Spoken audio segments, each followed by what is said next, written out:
Well, hello everybody and welcome to today's video. I'm going to be talking about weight loss and weight gain around hips and thighs and our butts.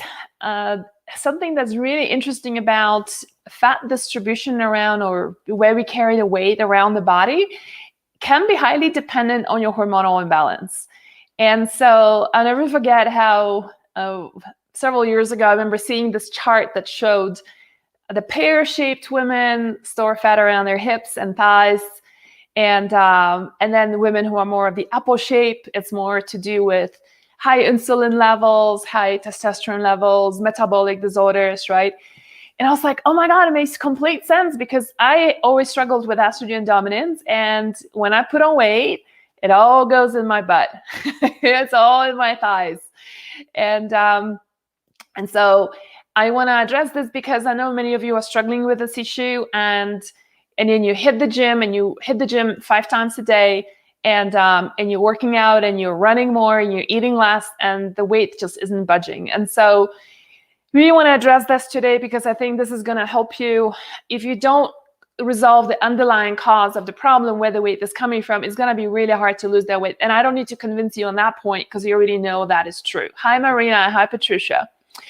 So if you've missed my conversation with Deborah Atkins that happened just a couple of hours ago, we will be posting the video later today or tomorrow, and you might want to watch that one, because it is really she's quite an amazing resource. I had even more appreciation for her work when I saw her TED Talk, and it's on their flipping50s.com. It's her website, so you can go and check it out later. And we talked all about why is it that women, as we exercise more, we start putting on more weight? Why do we put on weight after age 45? The importance of strength training, and how to know whether you're over-exercising. So really phenomenal information. We went for an hour, and I see many of you here who also were on her broadcast, on our interview. So do watch that too. I don't cover exercise in my book, because it's already a 400-page book. And I decided to focus on nutrition, herbs, supplements, a little bit of mindfulness, and other practices like dry brushing, castor oil packs, infrared saunas. I feel like that's my expertise area. So talking to Deborah was really eye-opening. And having said that, I think if you couple that information from her on how to adjust your exercise to really benefit from, and bring your body to a state that you are really happy with. I think if you couple that with my information on overcoming estrogen dominance and resolving those issues, I think you're gonna have really amazing results. So a couple of, for those of you who don't know, if you're logging in for the first time, my new book is out, Overcoming Estrogen Dominance is the title. You can get the book on overcomingestrogendominance.com. And we've got something special for you there. It's a special gift card. And so if you buy on Amazon, come back, enter the receipt number, and we'll send you something really nice that I think you would appreciate. Other than that, overcomingestrogendominance.com/events is where you can get all the replays of all the previous videos. And we're doing basically a launch and giveaway party. And so it's going to be lasting for 8 days. Every day has a specific focus area. We started off with just the basics of estrogen dominance. Yesterday, we talked about breast health, another really interesting day. And then today, we're talking about weight gain. Tomorrow, we're going to be talking about testing. That's one of my interviewers, is Dr. Shanta Sohn. And having said that, I want to just give you a heads up, you guys. It's we are expecting a snowstorm here in Colorado, and so there is a possibility we might need to reschedule, just because it is one of the constant that happens here when we have a snowstorm, is that up here in the mountains where I live, we do lose the power and or internet. So my team will let you know if we do need to delay those videos for tomorrow. But anyway, they will happen one way or another. I hope you're learning something new from all these videos that we're doing, all these broadcasts, the interviews that I've organized for you. And one of the things that we have for you for today is it's a giveaway. So somebody's going to get a copy of the book. My team is going to select the winner. And it's going to be based on the question that I'm going to ask you. I'm going to quiz you sometime towards like the end-ish of the video. And whoever gets the right answer, then you're going to get a copy of the book. My team will reach out to you and we're going to get your mailing address. So, who here is struggling with a bit of weight issue and cellulite and hip fat, and you've done a lot of different exercises and you haven't had a lot of success? So share that with us and let us know, how is that one of your issues? And I'm assuming for those of you who are live, there's probably something you're struggling with. So I'm going to do a reading of a chapter today. I'm reading chapter 19 that's called Cellulite and Hip Fat Protocol. And then I'm going to take your questions. So do post your questions here. Let's focus on estrogen dominance in these conversations. And then we can have a conversation. So before I dive into chapter 19, I just want to tell you how the book is structured. So when you are ready to get the book and you're diving in, you will see part 2 of the book is what's called the Estrogen Reset Foundation Protocol. And the reason why we call it a foundation is because, as the name implies, so this part here of the book, this one here, is what you want to start off with. Part 2, the Estrogen Reset Foundation Protocol. And the reason why we start off with the foundation is because it's a little bit like, let me give you an analogy. When I was buying this house where I'm living now, it's a beautiful house in the Rocky Mountains in Boulder, Colorado, and it's perched on the side of the very steep slope. And the house is unique, it's unusual, it's beautiful, it's got incredible views, but it's an old house. So one of the first things that I did was, before buying the house, I contacted a structural engineer to come and do an assessment on the house, because I thought, what does it matter that the house is beautiful if the foundation is poor? And if I have to redo the foundation, this is going to cost me like $500,000, right? So this is how, that's really what matters most in your life too, right? Is your health is, I think, based on a certain tenets. And one of the tenets of your good hormonal health and your just all overall health really is the health of your liver, is the health of your gut, and is your blood sugar balance. And that's really what's laid out in the foundation protocol. So much so that when you do the foundation protocol with us, right, and follow the recipes, follow the meal plans that take care of all these 3 legs at the same time, you might not even come to this chapter here, which is the chapter 19, and we call it the add-on protocols. Those add-ons meaning you add them on to your foundation protocol, okay? Because why you might not even come to this? Because you're like, I'm losing weight and I don't really need to do this anymore. Like, I don't need to do anything extra. It's covered. It's just like, it's melting away. So one of the things, one of the biggest needle movers for a lot of women is doing the elimination diet, reducing inflammation in the body, right? And then when you do that, then what happens is, when you're less inflamed, right? There's a lot of body weight and fat and cellulite starts getting released. So let me jump into chapter 19. Let's do a quick reading and then open it up for questions. It's a pretty short chapter, but an important one too. Cellulite is most often the result of estrogen dominance, but it can also be due to high blood sugar levels. Remember the discussion about blood sugar balance in chapter 6? Excess sugar is converted to body fat. I repeat this, excess sugar is converted to body fat. It's not fat that's making you fat, it's sugar that makes you fat. You may be tempted to those beautifully packaged anti-cellulite creams, but let me tell you, they don't work, no matter how expensive they are. Topical solutions may work for a few days, but then they stop working. For long-lasting solution, heal the inside of the body instead of relying on topicals. Key facts. Cellulite is a fat deposit within the fibrous connection tissue that creates a puckered, lumpy, dimpled look to the skin. It's commonly found in the hips, thigh, buttocks, belly, upper arms, and breasts. Some women are more predispositioned to cellulite than others. Genes, body fat percentage, age, and skin thickness contribute to how much cellulite you may have and how noticeable it is. People of all body types and weights can have cellulite. Where we store fat and cellulite can be an indication of your hormonal imbalance. Women who are chronically stressed out with high blood sugar levels and insulin tend to have an apple shape. A pear shape indicates estrogen dominance.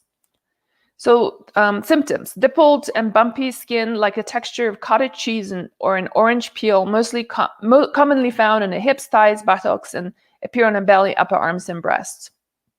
Causes: estrogen dominance, high blood sugar levels, high sugar consumption leading to increased fat storage, systemic inflammation, high toxicity. Traditional treatments: topical treatments such as creams containing retinol may temporarily reduce the visibility of cellulite by thickening the skin, making it look smoother and firmer, but the fat cells remain. And retinol may cause allergic reactions, including dryness, redness, and peeling of the skin. Cryoliposis, also known as cool sculpting. I don't know if anyone has done it here, but it's basically, it works for a while and then it stops, and it's expensive. Ultrasound, laser, and radiofrequency treatments. These are the most common first-line treatments for cellulite. The problem is that none of these address the root cause and all come with a range of serious side effects. For long-lasting, healthy results, I recommend trying natural options. So Cellulite and hip fat protocol, what's the first step? And the first step is do the 28-day estrogen reset foundation protocol, including the foundational supplements. See part 4 for everything you need to do it successfully. After doing the foundation protocol, you may not even need to implement step 2, but if you feel like you've mastered it and you haven't seen a reduction in your cellulite on the hips and fat, and the hip fat, read on. So what is step 2?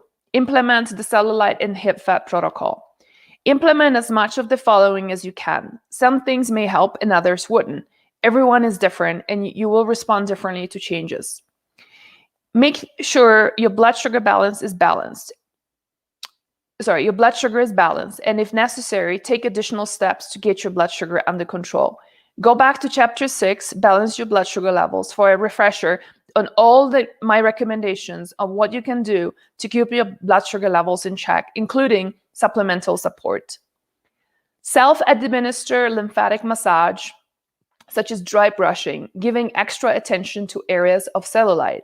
Supporting lymphatic drainage and circulation is very beneficial, helping drain excess body fluid and increasing circulation while improving the appearance of cellulite. For more benefits on how to do dry brushing, it's really easy. Go and see page 154. Apply essential oils topically. Many people in our community have reported positive results massaging with essential oils. The following essential oils are recommended: grapefruit, cypress, myrtle, sage, nutmeg, geranium, myrrh, and German chamomile. Add 10 drops of any of the essential oils listed above to a 10 milliliter glass bottle and top it up with castor oil. I suggest castor oil because it penetrates deeply into the tissue. Never apply essential oils directly to the skin.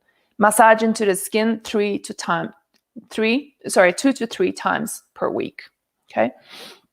So that's really what the chapter is about. And one of the, as you heard me talk about here, one of the most important things about addressing when it comes to fat and cellulite is really addressing your blood sugar balance. And this is the reason why this morning, the recipe that I was demonstrating is a savory kind of breakfast, or I was just talking about generally breakfasts that are best breakfasts for estrogen dominance. Although, to be honest with you, those are breakfasts that people with diabetes should be doing, people with, any skin conditions, people who are struggling with anxiety and depression, whose blood sugar levels are all over the place, will really benefit from that way of eating. My inspiration for this came from the fact that, when you travel the world, and I've traveled to over 40 different countries, and when you go to, places, and one of my favorite things to do, because I'm an early riser, I get up about 5:30, 6 o'clock. And especially when I travel, I love getting up early before the city wakes up or the place wakes up, and start walking around and checking out breakfast places. And so I love going to the markets in Peru and just seeing what they have for breakfast, or going around in Japan or China or Turkey, Morocco, and everywhere you go, it's always a savory breakfast. People do not eat sugar for breakfast. People don't do oatmeal with a whole bunch of maple syrup and fruit and bananas. They don't do smoothies that contain a hell of a lot of sugar. And by the way, on the first day of our launch, I was showing you how to make a smoothie that doesn't contain any sugar, and that's completely possible. So, if you really think about it, many of you here are eating a healthy breakfast that you think is healthy, but it contains a lot of sugar. And so, that's something that you really want to bring a lot of mindfulness to, because it's going to be one of the easiest ways for you to start losing weight by reducing sugar. One of the things about breakfast when you start off with sugar is that you crave more sugar later. So I'll give you an example. Once in a while, meaning like maybe once every 3 months, I have this I really want to have like a pancake. And just to kind of remind myself, just to see how I'll feel. And so I'll have a pancake, and gluten-free, of course, and all that, right? Even it's got eggs, so supposedly some protein in it. And I'll have maybe some bananas and berries on top, and a bit of coconut cream, and some nuts and seeds. And even that, it's something that, and maybe a tiny bit of maple syrup on top, right? And that will, after having that kind of breakfast, immediately I feel brain dead. I feel tired. I feel like 11 o'clock, I want to go back to sleep, or I want to have a coffee in order to pick up my energy because I'm just dropping here. And then I'll go and have a nap, or I'll be craving more sugar, like a muffin or something. And so it's really quite fascinating how changing your breakfast can completely change your entire day. Reducing sugar cravings, reducing lumpy, the kind of, feeling just really down. And one woman, I've been teaching this form of eating breakfast, is what the method I call it. It's called PFF, protein, fat, and fiber rich breakfast. I've been teaching this for a long time. And so we've, before this book came out, I have an online program, right, that we ran for many years. And women who've gone through the program had always had incredible results. And breakfast was always like the first thing they noticed how different they feel throughout the day. And I remember there was this one woman who posted in our forum something that is like, it can just go into this meme that can take over the internet. And she said, to change my nights, I had to change my mornings. Or to change my nights, I had to change my breakfast, something along those lines. And what she meant by that was that because she changed her breakfast, she was sleeping a lot better. So who would have thought, right? Like something that you eat in the morning would actually affect how you sleep at night. But she did. And one of the things that we were talking about with Deborah earlier on is the reason why the more you exercise, the more you can put on weight for some women, right? Especially when we are going out 40s and 50s and 60s. Is because of the additional cortisol release. And guess what? Sugar also spikes up your cortisol levels. One of the functions of cortisol in the body is not just to help you with addressing stress. That yes, okay, but it also regulates your blood sugar levels. It regulates also your blood pressure. So really quite fascinating how all of those things can really connect together. So many of you here are posting on belly fat, and so that's one of the things. I didn't talk too much about belly fat in the book itself, but I'll just tell you this right now. Belly fat starts happening to a lot of women who can relate to this when I say belly fat starts. It's like you hit that 45 mark and you start having this extra here that you've never had before, including women who are skinny, who have always been thin their whole lives, and suddenly like, I'm thin everywhere else, but suddenly poof, this pops out, right? So who here feels this way? Like, if you can, and it's stubborn. And it's like, one of the things we talked about with Deborah, the more you exercise on this abdomen area, it ain't gonna move. It's gonna be a systemic form of exercise. Watch that video. This is a really great one that she explained how it works. So there's two main causes of why you're putting on weight on your belly. The first one is basically inflammation that's happening in the body. And the second one is, actually three things. Inflammation, with correlated. Inflammation, high cortisol levels, and the third one is your blood sugar balance.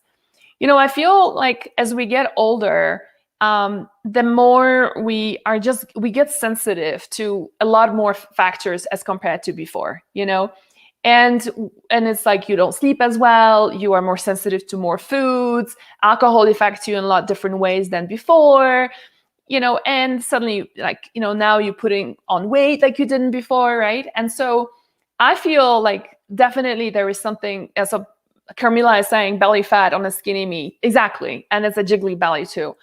So if you address inflammation as the first thing, right? And the best way, it kind of depends where the inflammation is coming from. But one of the things I love to start off with as a nutritional, expert is to basically go on the elimination diet, reducing all the inflammatory foods that we know are highly problematic.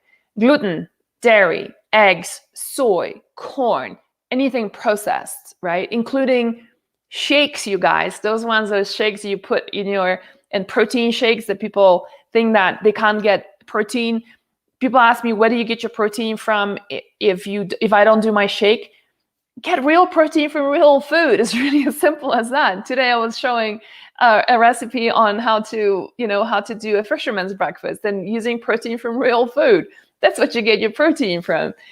So reducing inflammation, and but also, like, if you're not sleeping well and if you are super stressed out over a lot of things, addressing those things are really going to be super important. One of the things, I'll give you an example, just what I'm talking about is when you talk about inflammation, you're also talking about the inflammatory response to the body is to produce more cortisol, okay?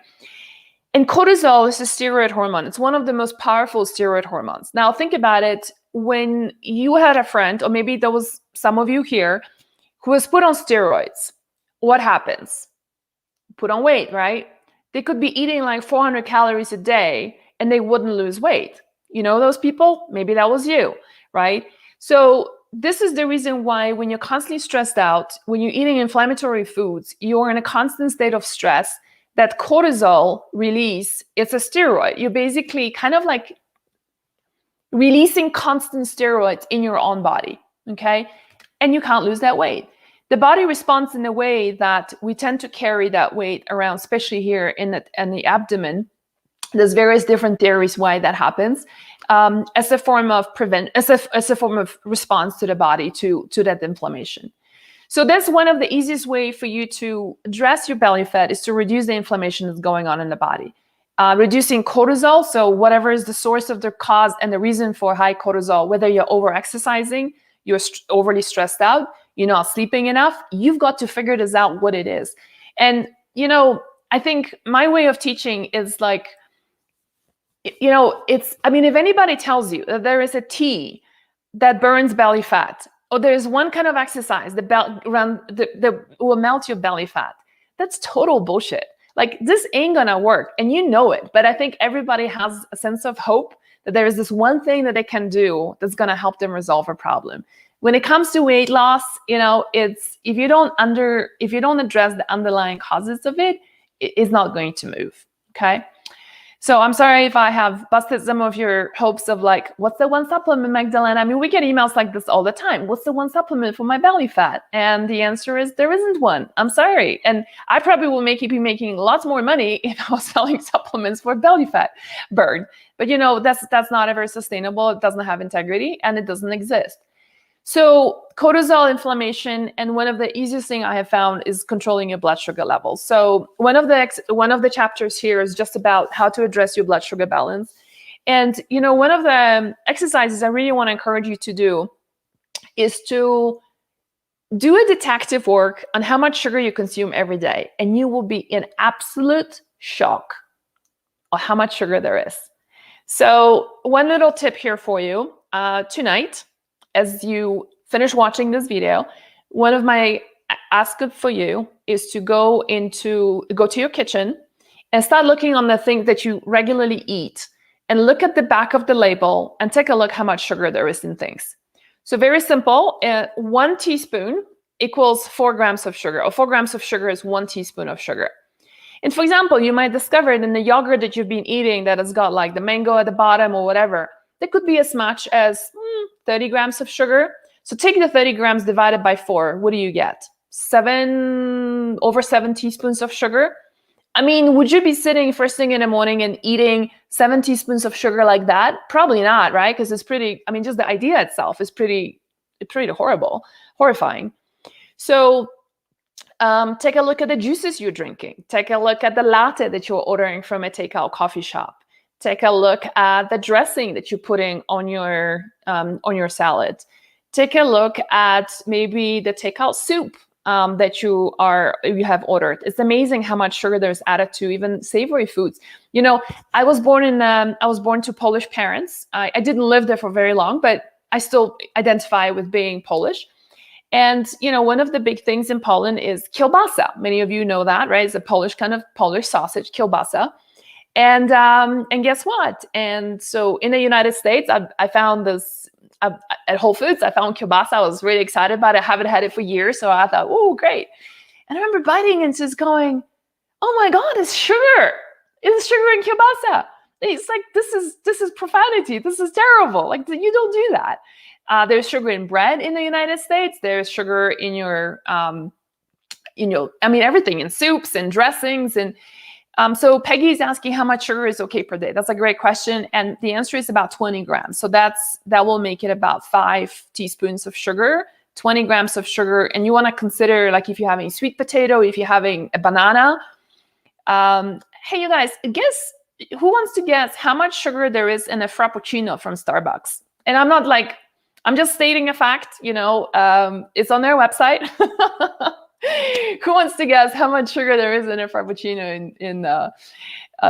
So we'll circle back to this in a second. And, even juices, a lot of the juices that are sold, even as green juices, you look at them, like Odwalla, for example, has this green juice thing, right? You look at the back of, their label, and it's like, I don't remember it right now, but it was something like 12 teaspoons of sugar. It was crazy high, and you can't even taste it, which is even more horrifying. Let's see. Megan is saying over 80 grams. Yeah, it's something close to that. I think it was 76 grams of sugar in a Frappuccino from Starbucks. So divide that. So take the 76 divided by 4. Brittany, can you just help me with that? Do a little division. Let me know how much that is. Frappuccino is 68 grams of sugar. There you go. So yeah, that was close. I'm assuming Sylvia probably looked it up on a website. So let's take a look how many grams that is. That's 19. So that's 19 teaspoons of sugar, you guys. Isn't that crazy? I mean, in some ways, I kind of think that the food companies one day are going to be dealt with like the way cigarette companies have been dealt with. I mean, this is like, who would want to be feeding people that? And they, when they disclose number of calories on products, it's like, you eat a lot of almond butter, that's a lot of calories too, but that's a different calorie than the calorie coming from sugar that robs you of all your nutrients. It inflames you. It just makes every single symptom a lot worse. And the list goes on. So your exercise for tonight, if you want to get rid of that belly fat, if you want to really start balancing your blood sugar levels, stop these food cravings, is to go and look at your pantry. I am not a fan of micromanagement. Like, I'm not a fan of counting calories. People always ask me, why do you not disclose your calories here? Because I don't give a crap about calories. They're not important. That's like a 1980s way of looking at things, calories. But you do want to look at your sugar. So this is one of the very few things that I want to ask you of to be micromanagerial, and only just for a couple of days. Take inventory of all the things you are eating for breakfast, if you're having 2 bananas a day, count that in. Google how much sugar there is in a banana. If you're doing juices, how much of that? If you're doing a smoothie, how much of that? And add it all up. And then you'll see, it might actually shock you that your average consumption is probably close to 40 teaspoons of sugar every day. Okay? So it's double, not double, sorry. It's a lot more. So my recommendation is 20 grams to 5 teaspoons. Nelsha is saying, I'm okay with natural sugars like eating a banana and sweet potato. That does not scare me. It's the added sugar I worry about. Yeah, sure. That is a point. However, if you're eating 8 bananas a day, I mean, that's still a lot of sugar, so just something to be. But I agree with you that banana, this sugar that's coming from a whole food. For example, having an apple, right? Because of the fiber in the apple, you're actually slowing down the sugar spike that the sugar from the apple is going to cause. So the fiber slows it down. But when it comes to an apple juice, for example, right, it's a completely different story. Your body's going to respond in a very different way. It does give you a sugar high immediately, and it doesn't have the fiber to buffer it off. So honey, agave, or stevia count as sugar. Okay, so they're all completely different. So agave, first of all, and it's in here also. You guys have a recommendation for the worst, the okay, and the best kinds of sugars. So agave is one of the worst sugars, and this is like a great marketing that was done by agave manufacturers. Agave is actually very high in fructose, and fructose needs to be metabolized in the liver. So you want to cut. Exactly. So agave's got 90% fructose. You want to cut that out. Honey has got some amount of fructose as well, but it's at least a healthier kind of sugar. Agave is also, by the way, highly processed. So honey is it's a nice, I love honey for other reasons, not for the sugar part. Stevia now is not a sugar at all. It's a sweetener. And it's, again, it depends on how processed it's been. There are some brands that are highly processed. There's others that are not. And I talk about it in my book on the different brands that I recommend. Personally, so I'll tell you what my favorite sweeteners are. Ones that I use a few criteria. Number one, it's not high so it's low in fructose and it's higher in sucrose, because then it goes straight into your bloodstream. It doesn't interfere with your liver. And by the way, fatty liver, you guys, it's all sugar and carbohydrates, yeah? And then you have, so how much fructose there is. Number two is how processed the sugar has been, right? And then the third one is, what is the glycemic index? So how quickly does it raise your blood sugar levels? So my favorite, from all the research I have done, my favorite is actually coconut sugar. So coconut nectar is one of the best ones. Very little processed, contains almost no fructose, and it does not give you a sugar spike. The other ones would be, I personally don't like stevia. I really don't like the aftertaste of stevia. I find it really kind of gross. But there is a few other sweeteners that are naturally derived. The best one is monk fruit, M-O-N-K, monk fruit, is gaining popularity. However, the biggest company that is that's promoting monk fruit, it's a little bit doing a bit of disservice, because they advertises it as monk fruit. So if you Google monk fruit, you will see this company showing up. The problem is that they are using a sugar alcohol together with it called erythritol, and not everybody can tolerate sugar alcohols. Some people, especially who have a lot of GI problems and don't tolerate alcohol sugars very well.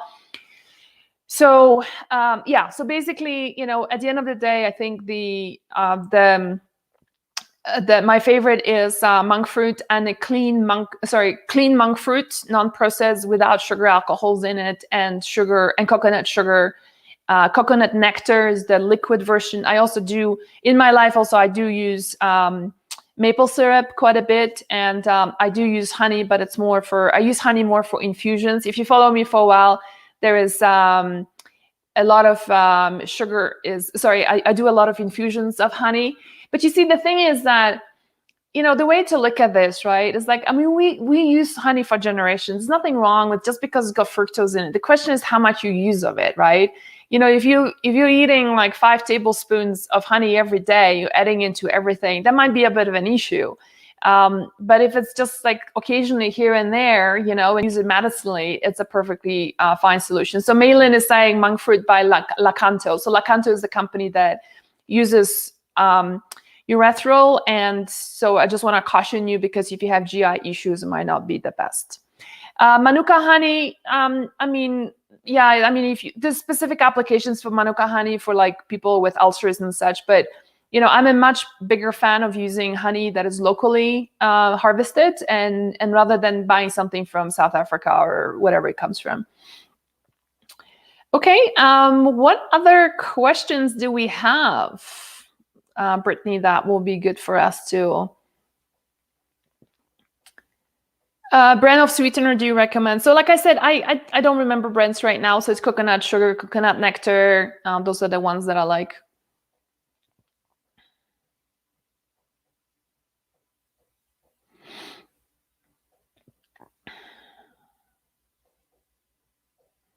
Do we have any other? Carmelina is asking, will the book help with low cortisol?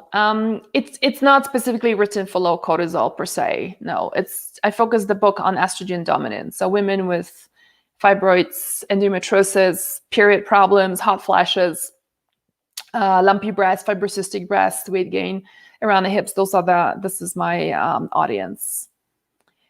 Dark chocolate is good sweet to eat. Yeah, sure. So on the most part, yes, it kind of depends what's in it, right? But most of dark chocolate is wonderful. Yeah. And so let's do a little quiz here. And so the question for you here is today, how many grams of sugar is there in 1 teaspoon of sugar? Okay. And we're not going to go on who answers first. We're going to just go on, my team is going to select the winner of whoever gets the right answer. So you don't have to be the first to answer the question. Okay, so how many grams are there in 1 teaspoon of sugar? Okay, we've got answers coming in. Yeah, you guys are listening. Okay, let's pop out some other questions and see if we have. Are there any supplements for cellulite or hip fat in addition to foundation diet? The only one that I would suggest is if you're really having blood sugar problems, blood sugar balancing problems, there are some supplements here in the book that I mentioned about controlling blood sugar levels. And, some really great ones is fenugreek, cinnamon, inositol are some of the really great supplements that can really help balance blood sugar levels much quicker. Gail is saying, do you recommend eating gluten-free breads that are rice-based? So there's a few, it's a few factors to consider, Gail. One is that if you're okay with eating rice, then it should be fine. The one consideration that I find is difficult especially in a lot of the supermarkets is that, there is such a thing as gluten-free junk food, okay? And people assume just because they go gluten-free, they are doing themselves a favor when they're actually going from gluten-free, good bread, gluten-free to junk food. From eating good gluten bread, but because they are sensitive to going to gluten-free junk food, right? So that's the one thing we don't want to happen. And the way you know this is when you have a bread that all the first ingredients on the bread are like starches, right? So you see like potato starch and rice starch and corn starch, like starch. Only then you have some kind of a flour. And I remember, just to share with you guys, my whole family is diabetic, by the way, right? So my father is diabetic, my sister is and so I think there's definitely some genetic component to it. I have no problem whatsoever with blood sugar levels just because of the way I eat. But there was one time when I went and bought some gluten-free breads because I ran out from my regular source because of COVID. That was my favorite brand stopped selling. And so I kind of went and resorted to buying the junky gluten-free bread. And just because I was going through a midst of a remodel, I was busy with work, I was like, just like a quick lunch fix, right? You just get the bread. And it's like I had lunch at whatever, 12 o'clock, and 3 o'clock, just an hour later, I'm just like shaking on the inside. I'm getting hypoglycemic. And I'm thinking, what is going on here? Why am I getting suddenly hypoglycemic? And then I realized it was the bread that was causing this. So one of the things you want to look for is how much fiber there is in that gluten-free bread. And so, like a really good one should have like 4 grams of fiber per slice. That will be my recommendation. And that's the reason why I make my own bread. So this morning I was showing you guys the recipe on, not the full recipe, but the steps on how to make the Polish buckwheat bread. Let me just find the recipe here for you. And it's a really wonderful bread because it's got so much fiber in it. It's never going to make you hypoglycemic. And it just tastes really wonderful. Where is the recipe? Ooh.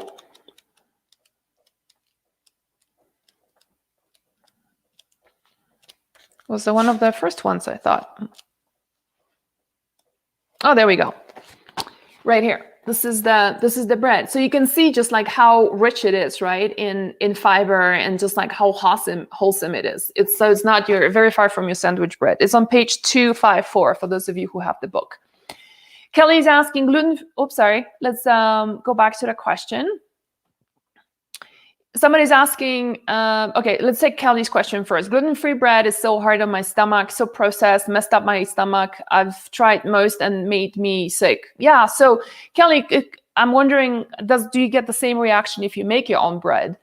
And the other bread that we have here for you guys is actually doesn't even, and the other thing that comes out for me, Kelly, is I'm wondering whether you're just sensitive to grains, and whether going in a direction of using like keto breads, or one of the recipes that we have here, I want to show you, is an easy sourdough focaccia right here. And the focaccia, the photographer didn't do a very good job, to be honest with you, because it didn't rise enough, but it's actually a lot more fluffy than this. And that uses chickpea flour. So that's something, you know, and the wonderful about sourdough, you guys, you might be wondering, like, why do we have recipes for sourdough here? This is a recipe, both of them, you do not need a starter. You don't need to babysit any starter in your fridge and be feeding it and all that stuff. Too much work, at least in my world. So the sourdoughs here that you have require no starter, but the cool thing about them is that when you ferment something, the bioavailability and the digestibility of that food becomes much easier for you, okay? That's why for generations, every bread that was out there was always fermented, was always sourdough. It's only when we entered, you know, the industrialization era is when we started making bread without fermenting it, just because it was faster to do it that way. So the focaccia is a really nice recipe for you as well. And I'm wondering if you try those, if it's gonna agree with you better. Megan is asking, what is your opinion on Ezekiel sprouted bread? So Ezekiel is all gluten. And for that reason, I would not recommend it, especially if you're doing the elimination diet. I mean, look, you know, I'm a little bit biased towards gluten just because I've worked with so many women who had incredible healing when they got off gluten, and most women who have hormonal problems and autoimmune problems generally don't do very well with gluten. So I'm a little bit biased in that direction. However, I would say, Megan, if you do the elimination diet, just follow our recipes, right?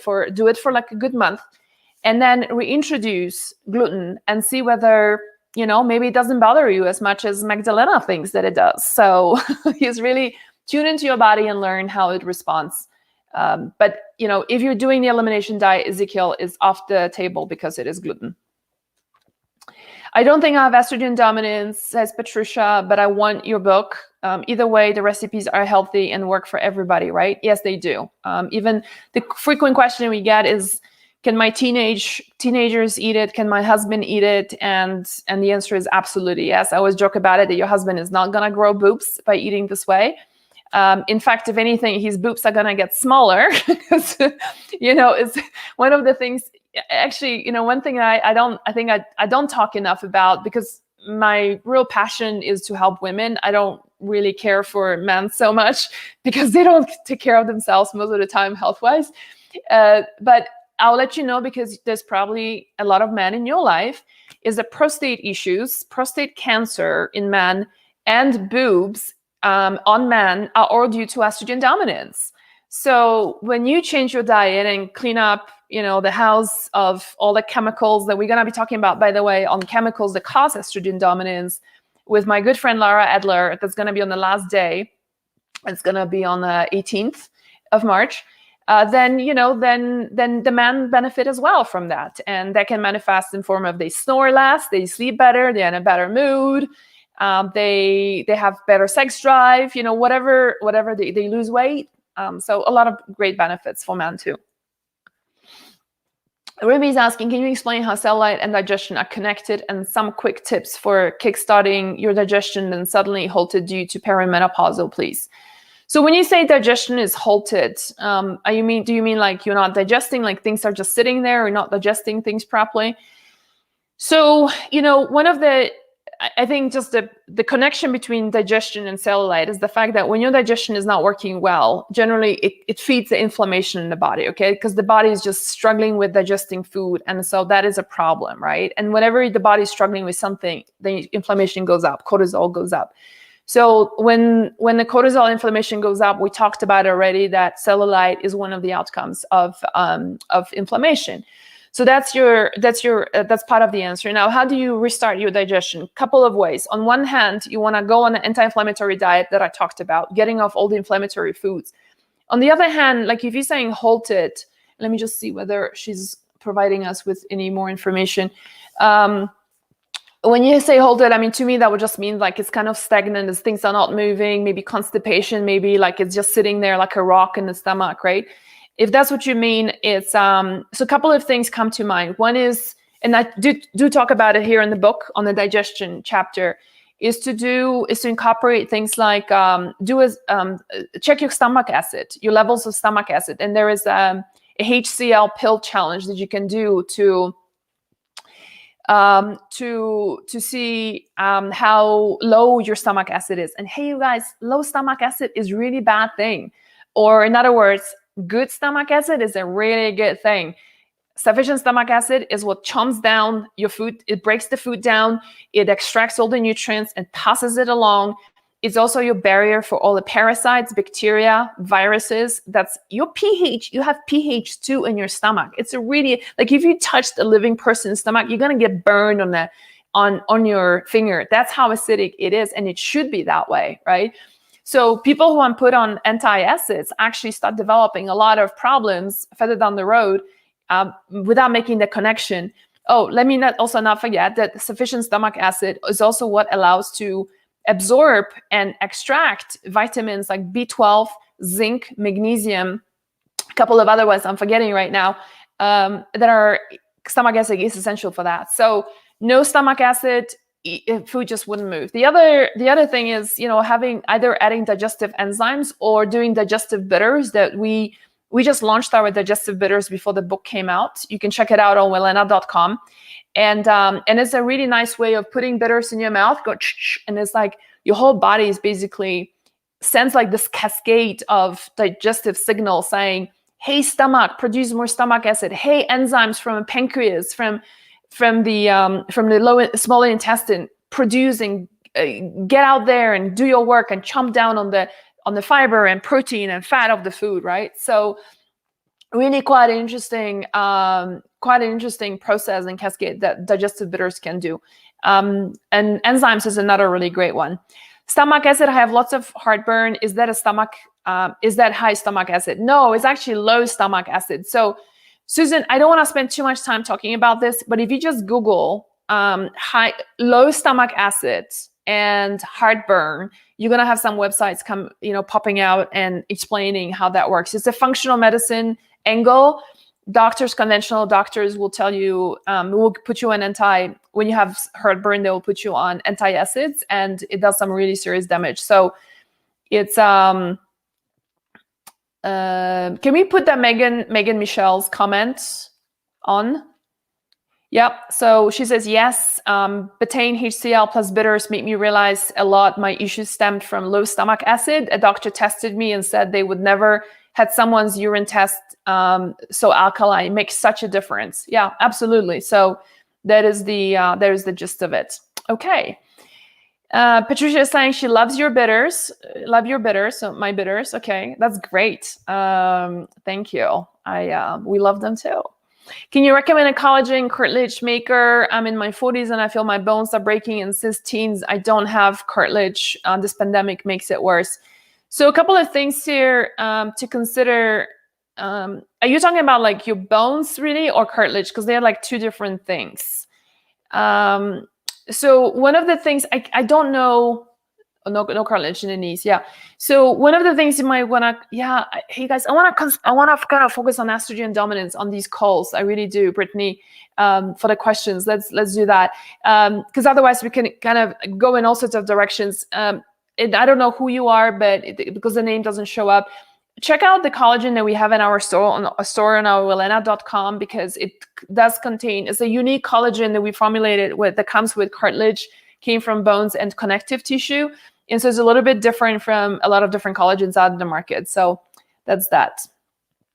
Can apple cider vinegar help with low stomach? Yes, it can. And absolutely. And you can do that, a couple of tablespoons in just a tiny bit of water, and shooting that down before a meal or first thing in the morning can really help that a lot.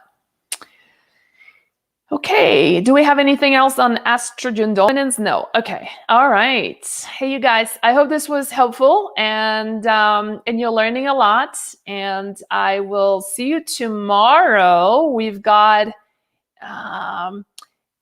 no. Okay, what's can you type a message for me and just to see? We do have a call. We have videos tomorrow, so I'm not. I know we have testing that's going on tomorrow, and okay, so we have some demos. But what is the theme for tomorrow? What is the theme for tomorrow that we have? That the whole topic for the day? I'm forgetting. Painful periods. There you go. Painful periods. PMSs. That's gonna be the. And hey, you guys, this is so interesting, because it's like our culture tells us that it's a normal thing to have painful periods. It's like part of being a woman, and it's not. And so I want to talk about that tomorrow. For those of you who are having a lot of issues with, or had a lot of issues in the past, or you're having a daughter or granddaughter who's really struggling with this, I think tomorrow is going to be a really interesting time for you to tune in to those videos and just take a look at what is going to be, how you can help her. Does a long-term use of Depo cause estrogen dominance? Absolutely. Yeah. Yeah. Yeah. No, really not good. Okay. All right. I will see you guys tomorrow. Have a great rest of the evening. And congratulations to those who got the answer right. It's 4 grams. It's 1 teaspoon of sugar. All right. Do your homework tonight. Don't forget. And let me know tomorrow how that goes. Bye for now.